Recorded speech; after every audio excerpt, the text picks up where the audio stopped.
வணக்கம் நண்பர்களே. இந்த வீடியோவில் நம்ம பார்க்க போகிறது 63 நாயன்மார்கள் ஒருவரான மாணிக்கவாசகர்.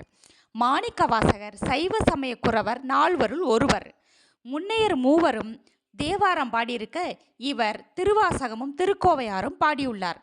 இவருடைய இயற்பெயர் திருவாதவூர் அடிகள். இவர் திருவாதவூரில் பிறந்தவர். இவ்வூர் மதுரைக்கு அருகில் உள்ளது. மாணிக்கவாசகர் அரிமர்த்தன பாண்டியனிடம் தலைமை அமைச்சராக பணியாற்றியவர்.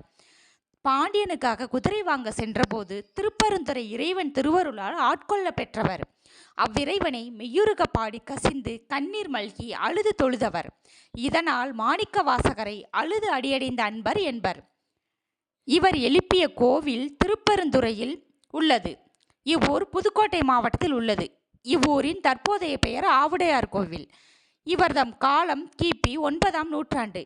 இவருக்கு அருள்வாசகர், மாணிக்கவாசகர், திருவாதவூர் அடிகள், மணிமொழியார், தென்னவன் பிரமராயன் என பல பெயர்கள் உண்டு. சைவ திருமுறைகள் 12 நூல். 8ஆம் திருமுறையில் திருவாசகமும் திருக்கோவையாரும் உள்ளன. திருவாசகத்தில் 658 பாடல்கள் இடம்பெற்றுள்ளன.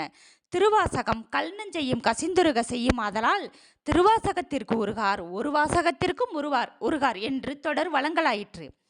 திருவாசகத்தின் சிறப்பை உணர்ந்த ஜி.யு. போப் இதனை ஆங்கிலத்தில் மொழிபெயர்த்துள்ளார்.